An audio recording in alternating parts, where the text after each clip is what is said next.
es una campaña que se llama Apoye no castigue. Es una campaña global que se celebra todos los 26 de junio en respuesta a la conmemoración de Naciones Unidas del Día Mundial contra el Tráfico de Sustancias Ilegales.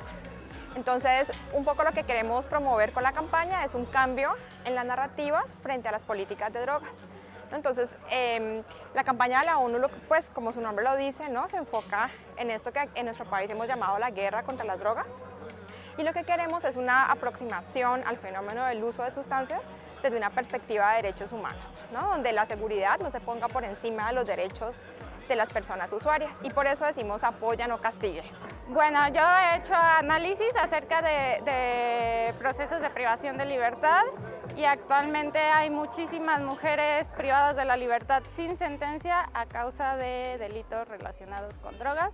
La mayoría son delitos relacionados con posesiones de cantidades pequeñas.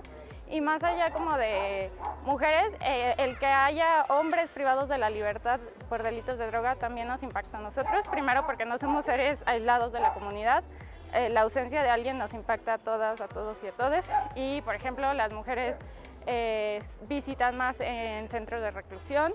Entonces, que tengan a un familiar o a alguien privado de la libertad por drogas, también al final les impacta a ellas y termina sentenciándolas por un delito que ni siquiera cometieron. Pues yo creo que es importante democratizarlo en el sentido de que la ciudadanía debe de saber, o sea, cuáles son sus derechos para que estos sean menos violentados.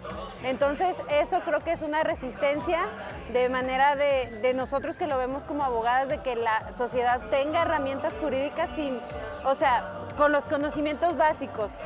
Si bien es cierto, de todos modos en algún momento van a necesitar algún apoyo o acompañamiento jurídico, pero sí es muy importante que ellos conozcan, que las personas conozcan qué las autoridades pueden hacer y no pueden hacer. A mí la parte que más me gusta es la reducción de daños. Hace falta muchísima información. Hay muchas personas que usan sustancias y lo hacen sin la información de cómo cuidar a su cuerpo, a su mente, su estado físico, su contexto, su seguridad legal. Esa información no existe pues es mucha gente que debería de tener, así como sabemos desde chiquitos nos educaron cómo, cuándo, dónde, por qué podemos tomar, pues igualito deberíamos de tener educación sobre todas las demás sustancias que decidamos consumir. Proponer, insisto, una aproximación distinta donde hablemos abiertamente, ¿no? Entonces, por ejemplo, digamos, bueno, el alcohol es la principal sustancia psicoactiva que todos usamos, todas y todos usamos. El alcohol es la sustancia que está más asociada a muertes violentas por accidentes, a homicidios, a delitos, ¿no? Y sin embargo tenemos amplísima tolerancia social, ¿no? Pero con otras sustancias ilegalizadas, por ejemplo marihuana, la demonizamos, ¿no? Y no les damos a los chavos información, porque erróneamente pensamos que si no hablamos de eso, ellos y ellas no van a tener contacto, ¿viste? Y entonces es un gran error, las sustancias están allí, ¿viste? A veces incluso están en las escuelas, desafortunadamente. Efectivamente, no queremos que menores de edad, no queremos que chavos inicien el uso de sustancias, ni de alcohol, ni tabaco, ni de sustancias ilegalizadas. Pero pensamos que la estrategia es educar. Bueno, es importante escuchar y hablar de drogas o de sustancias ilegalizadas sin prejuicio y con información basada en evidencia, porque no hacerlo nos ha costado mucho, nos ha costado vidas, nos ha costado presupuesto público y nos ha costado un montón de personas encarceladas sin ningún motivo.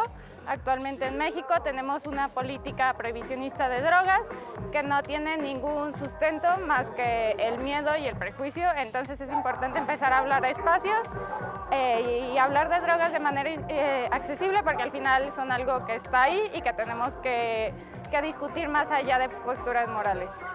Y ayudar entonces a crear esta conciencia y las personas que somos usuarias de sustancias también conocer nuestros derechos para saber pues que no tenemos que vivir escondidos como si fuéramos unos maleantes, porque no somos. Pero lo primero que debes de saber es de que saber perfectamente cuántos gramos debes de tener, de que no hables nada si no tienes la presencia de un abogado, o sea, y que también algunas cuestiones muy básicas si te tratan de sembrar más cantidad de alguna sustancia que sea ilícita, ¿no? O sea, porque algunos policías como para poder detenerte, lamentablemente, no digo que todos, pero algunos como para justificar el arresto, pueden sembrar un poquito, y se le dice sembrar, ¿verdad? Un poquito más de sustancia ilícita.